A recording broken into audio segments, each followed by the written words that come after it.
नमस्कार, मैं सिरांधा आप सभी दर्शकों का अन्नदाता कार्यक्रम में स्वागत करती हूं। किसान हमारे देश के अन्नदाता हैं और वे ही हमारे देश के भाग्य विधाता हैं।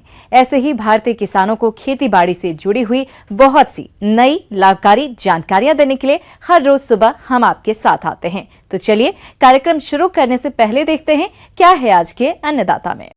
प्रदेश के जो किसान भाई धान की फसल लेने के बाद रबी में गेहूं की खेती करते हैं, वे गेहूं की बुआई समय से नहीं कर पाते हैं। साथ ही इसके लिए खेत की तैयारी आदि पर खर्च भी अधिक होता है। ऐसी परिस्थितियों में किसान शून्य जुताई यंत्र से बिना खेत तैयार किए सीधे ही गेहूं की बुआई कर सकते हैं। तो इस शून्य जुताई यंत्र का प्रयोग आप कैसे करेंगे, इस बारे में जानकारी दे रहे हैं प्रगतिशील किसान गुरबाज सिंह। हरियाणा के करनाल जिले के गांव डबरी के रहने वाले सरदार गुरबाज सिंह अपनी उच्च शिक्षा पूरी करने के बाद खेती करने लगे, लेकिन वो खेती में ही कुछ नया करना चाहते थे। इसके लिए वो काफी परिश्रम भी कर रहे थे। उसी दौरान कुछ वैज्ञानिकों के संपर्क में वे आए और तभी से वैज्ञानिक खेती के बारे में उनके विचार, नजरिए और दृष्टिकोण में परिवर्तन आया।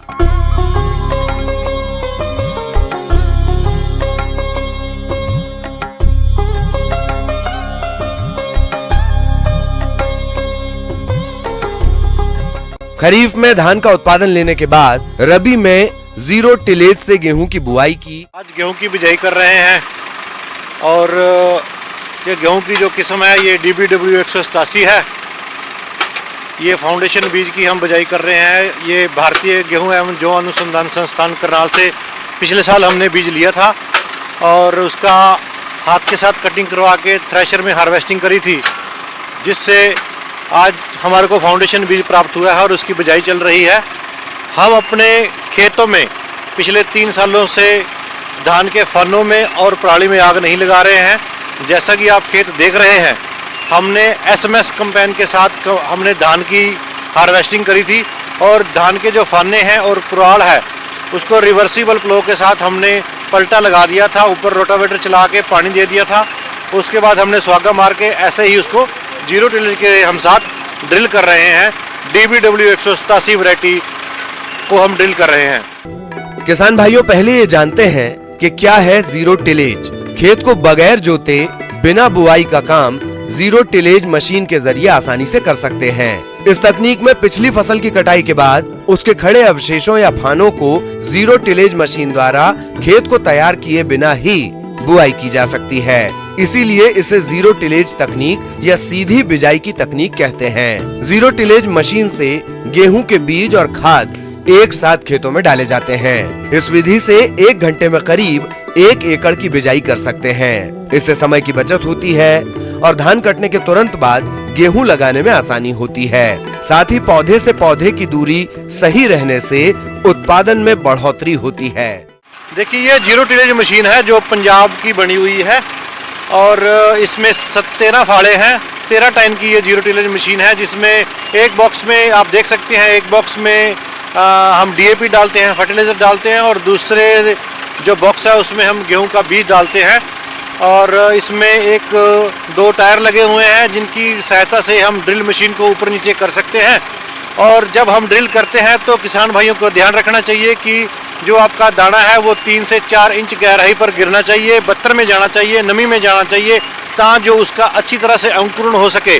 कई बार ड्रिल मशीन ऊपर रह जाती है और दाना ऊपर गिर जाता है, तेज हवा के कारण ऊपर का बत्तर सूख जाता है, जिससे बीज में अंकुरण में दिक्कत आती है और पौधों की संख्या कम हो जाती है, जिससे किसानों का उत्पादन कम होता है और उनको आर्थिक हानि का सामना करना पड़ता है। सबसे पहले आपने ये देखना है कि आप किस वैरायटी का चयन कर रहे हैं। वैरायटी का बीज मोटा है, बारीक है, उसके ऊपर डिपेंड करता है कि आपने बीज कितना डालना है। लेकिन जो हमारे वैज्ञानिक, हमारी विश्वविद्यालय, खेतीबाड़ी यूनिवर्सिटियां वो सिफारिश करती हैं कि हमें 40 किलो बीज प्रति किल्ले के हिसाब से, प्रति एकड़ के हिसाब से डालना चाहिए और बिजाई के समय 1 bag 50 kilo DAP di ammonia phosphate हमें अपने खेत में डालना चाहिए। किसान अपनी आवश्यकता के अनुसार रासायनिक खादों का प्रयोग कर सकता है। जमीन की स्थिति कैसी है, जमीन किस प्रकार की है, उसको भी ध्यान में रखकर DAP के साथ साथ वो पोटाश की मात्रा 25 किलो पोटाश ड्रिल कर सकता है और साथ ही साथ 20 से 25 किलो यूरिया ड्रिल कर सकता है।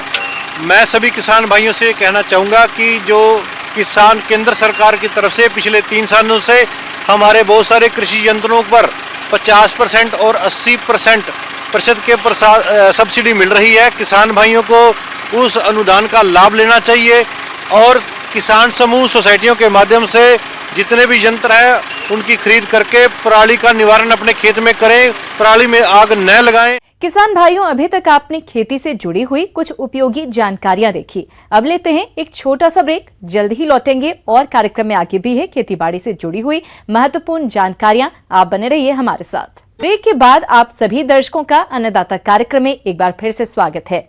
चलिए अब रुक करते हैं अगली कड़ी की ओर।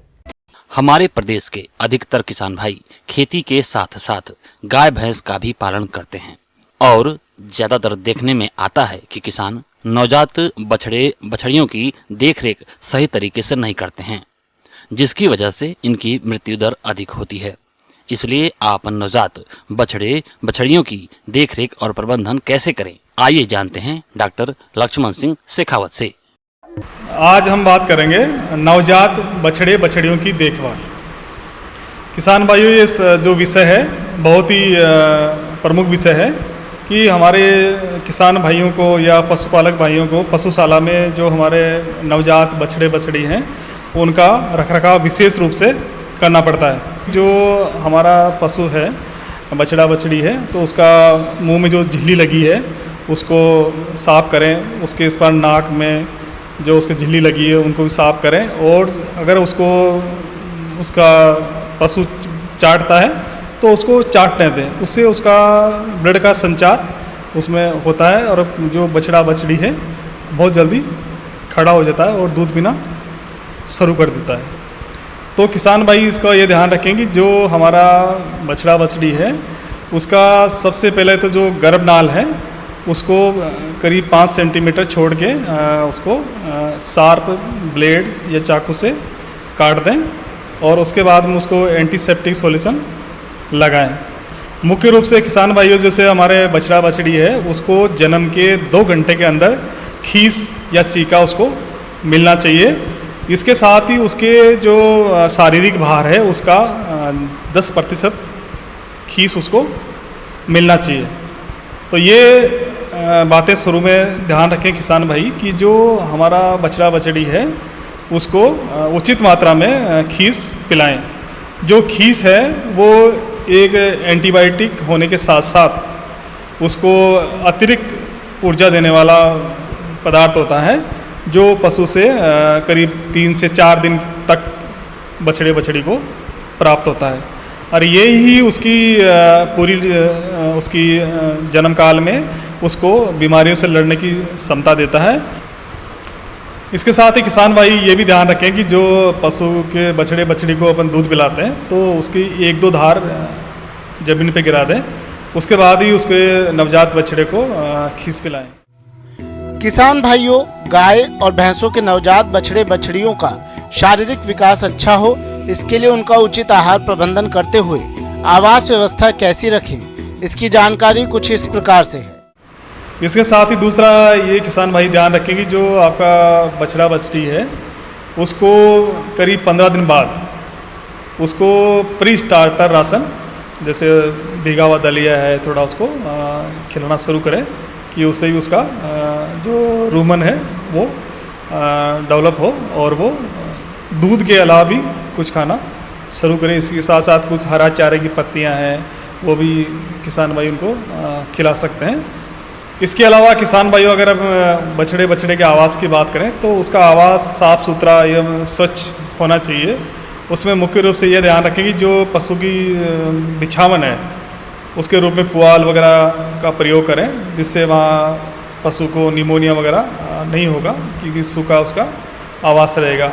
दूसरा ये ध्यान रखें कि जितना भी पानी है, गोबर है, वहाँ पेशाब उसको समय समय पे साफ़ करते रहें, उससे भी आप सुखाते रहें तो पशुशाला में आपके नमी नहीं रहेगी और जो बछड़ा बछड़ी है वो आपको बीमार नहीं होगा। इसके साथ ही किसान भाई, जो अभी वातावरण में सर्दी मौसम जैसे जैसे बढ़ेगा तो गिरते हुए तापमान के अनुसार जो हमारे बछड़े बछड़ी हैं उनको कुछ समय के लिए सुबह थोड़ा धूप में निकालें, उससे भी उनको एक अतिरिक्त ऊर्जा का संचार होगा और हमारा जो बछड़ा बछड़ी है थोड़ा उसमें उसका शारीरिक विकास होगा।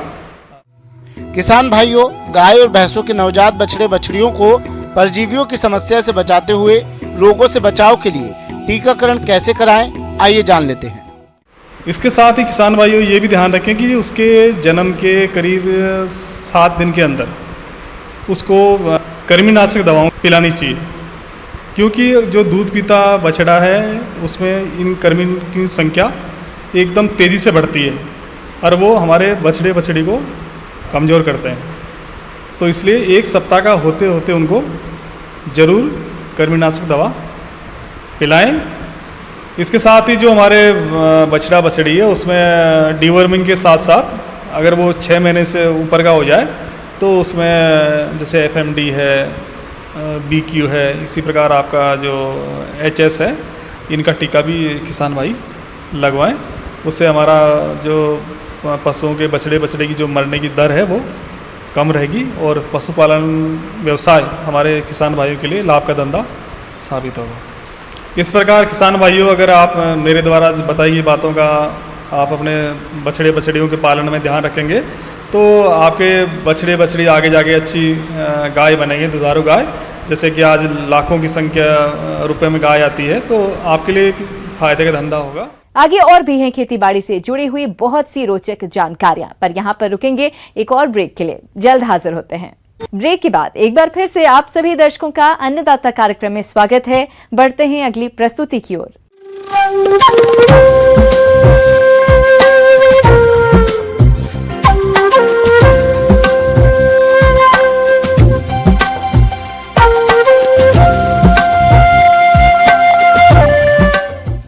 मौसम के अनुसार प्रबंधनों पर ही टिकी है आपकी खेतीबाड़ी, इसलिए मौसम पूर्वानुमान और उस पर आधारित साप्ताहिक कृषि सलाह इस प्रकार है। भारत मौसम विज्ञान विभाग ग्रामीण कृषि मौसम सेवा केंद्र सीहोर से प्राप्त मौसम रिपोर्ट के आधार पर भोपाल, रायसेन, बैतूल, होशंगाबाद और इनके आसपास के जिलों के किसानों को सलाह दी जाती है कि कोरोना कोविड-19 के गंभीर फैलाव को देखते हुए कृषि कार्यों को करने के दौरान भारत सरकार द्वारा जारी किए गए दिशा निर्देश जैसे व्यक्तिगत स्वच्छता, मास्क का उपयोग, सही अंतराल पर साबुन से हाथ धोना एवं एक दूसरे से सामाजिक दूरी बनाए रखना बेहद जरूरी है। किसान इन सभी दिशा निर्देशों का पालन करें। रबी फसलों की बोनी हेतु उन्नत बीज, खाद एवं उर्वरकों की व्यवस्था करके रखें।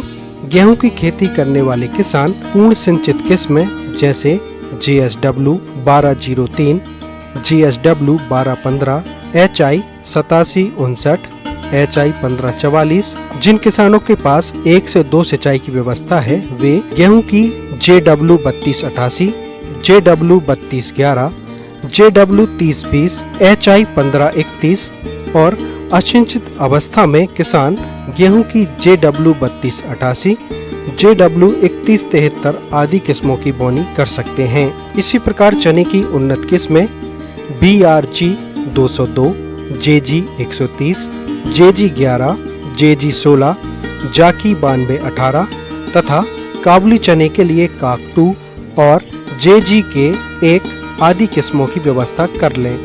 मसूर की उन्नत किस्मों के लिए RVL 31, JL 2 आदि किस्मों के बीज की व्यवस्था कर बुआई करें। शरतकालीन गन्ने की बुआई का उचित समय है। इसके लिए उन्नत किस्में COJN 86-512, COJN 86-141 किस्मों की बोनी करें। चना एवं मसूर की बोनी के पूर्व बीजों को फफूंदनाशक दवा थाइराम 1.5 ग्राम एवं कार्बनडाजिम 1.5 ग्राम दवा से प्रति किलोग्राम बीज को उपचारित करें। इसके बाद जैव उर्वरक राइजोबियम एवं PSB कल्चर से बीज को उपचारित करें। फलदार पौधों को रोग एवं कीटों से बचाने के लिए मेलाथियान 2 मिलीलीटर के साथ मैनकोजेब 3 ग्राम दवा प्रति लीटर पानी के हिसाब से घोल बनाकर छिड़काव करें। नींबू वर्गीय फल वृक्षों को कैंकर रोग से बचाने के लिए स्टेप्ट्रोसाइक्लिन दवा का छिड़काव करें। गोभी वर्गीय सब्जियां, मिर्च, बैगन एवं टमाटर आदि की तैयार पौध की खेत में रोपाई करें। प्याज की उन्नत किस्म AML, RAFDR आदि की नर्सरी तैयार करें। जो किसान भाई गेंदा की खेती करना चाहते हैं वे पूसा नारंगी किस्म की नर्सरी तैयार कर और तैयार नर्सरी की पौध रोपाई कर सकते हैं। मुर्गी के चूजों को रानीखेत बीमारी से बचाने के लिए F1 या लसोटा स्टैंड का टीका लगवाएं। पशुओं में थनैला रोग से बचाव के लिए दूध दोहन से पूर्व एवं बाद में 1% पोटेशियम परमैंगनेट दवा से थनों को अच्छी तरह से धोएं। गाय में माता रोग का टीका लगवाएं तथा पशुओं को खुरपका एवं मुंहपका रोग का टीका लगवाएं, साथ ही कृमिनाशक दवा पिलाएं। अन्नदाता हेल्पलाइन निःशुल्क फोन संपर्क सेवा के माध्यम से आपके द्वारा पूछे गए प्रश्नों में से 1 या 2 महत्वपूर्ण प्रश्न को हम अपने कार्यक्रम में शामिल करते हैं। इसी के तहत आज का चयनित प्रश्न और उसका जवाब इस प्रकार है। निःशुल्क अन्नदाता हेल्पलाइन में हमने जिस प्रश्न को शामिल किया है उसे पूछा है। ग्राम माधोगढ़, जिला मुरैना के रतन धाकड़ ने आपने अलसी की वैज्ञानिक बुआई तकनीक के बारे में जानकारी चाहिए है, तो इसके लिए देखिए कार्यक्रम का यह अंश।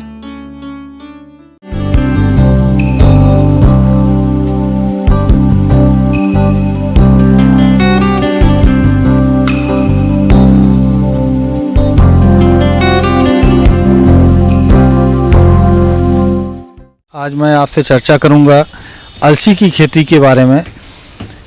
ऐसे क्षेत्र जहां पे पानी के का साधन कम है, सिंचाई की सुविधा कम है, अलसी की फसल यदि लें तो उससे से अधिक लाभ प्राप्त कर सकते हैं। ऐसे क्षेत्र जहां पे सिंचाई के साधन नहीं है या सिंचाई की सुविधा कम है, 1 या 2 सिंचाई उपलब्ध है, ऐसे क्षेत्रों के लिए GLS 66, GLS 67 या दूसरी अन्य जो कम पानी चाहने वाली किस्में हैं उनका हम उपयोग कर सकते हैं। और साथ ही साथ सिंचित क्षेत्रों में भी GLS 9, GLS 27, GLS 79, GLS 73 इन सभी प्रजातियों का उपयोग सिंचित क्षेत्रों में अलसी की बोनी करने के लिए इनका चयन कर सकते हैं।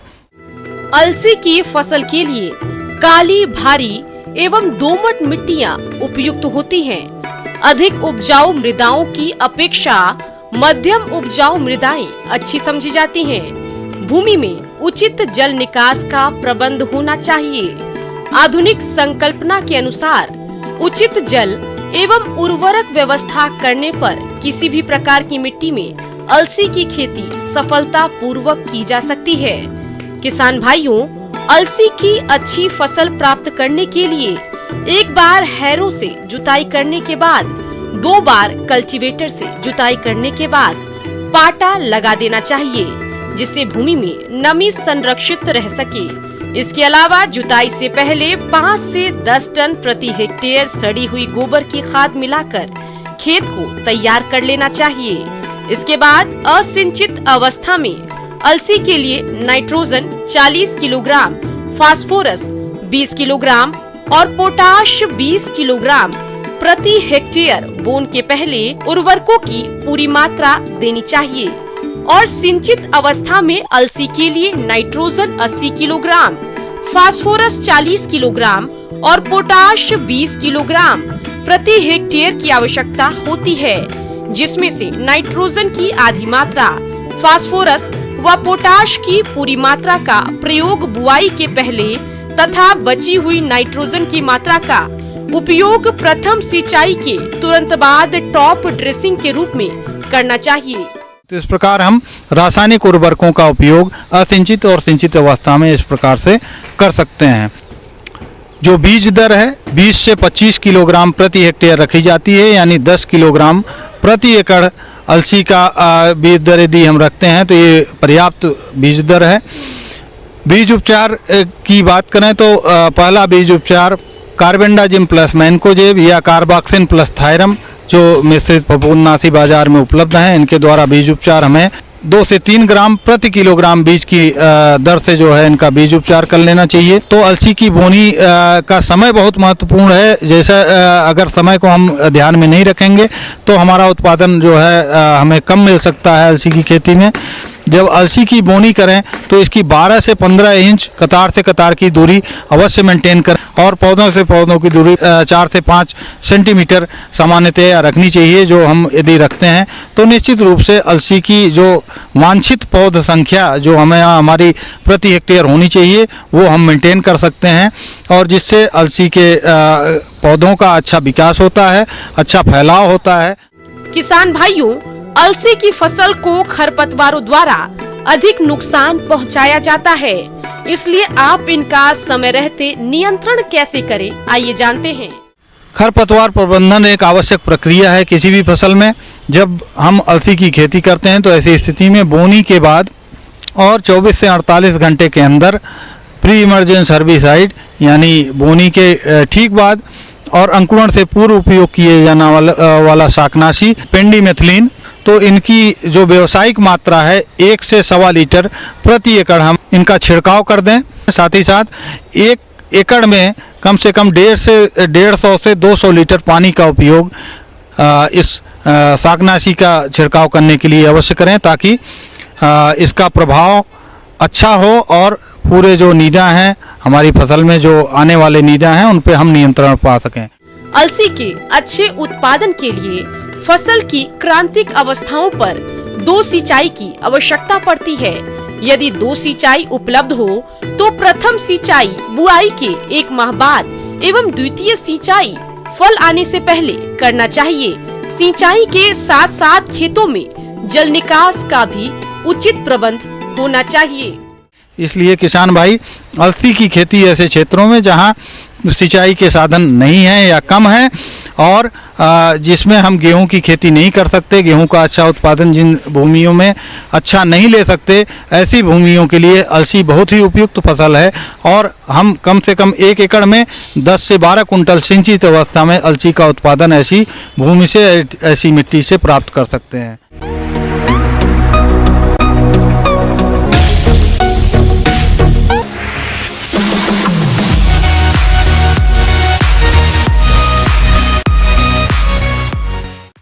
आइए अब एक नजर डालते हैं राज्य की कुछ चुनी हुई मंडियों की प्रमुख फसलों के बाजार भाव पर।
किसान भाइयों, अन्नदाता आपकी सेवा के लिए संकल्परत है। कृषि संबंधित समस्या एवं सुझावों के लिए आप हमें इस पते पर संपर्क कर सकते हैं। प्रोड्यूसर अन्नदाता, news 18 Madhya Pradesh Chhattisgarh, Ramoji film city Hyderabad 501512।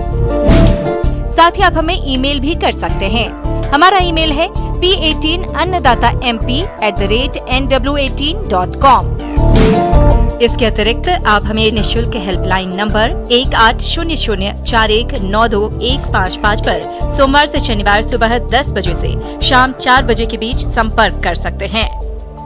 किसान भाइयों, अब समय हो रहा है आपसे विदा लेने का, तो हमारी पूरी अन्नदाता टीम को दीजिए इजाजत। कल फिर आपसे मुलाकात होगी कृषि संबंधित कुछ और महत्वपूर्ण जानकारियों के साथ। नमस्कार।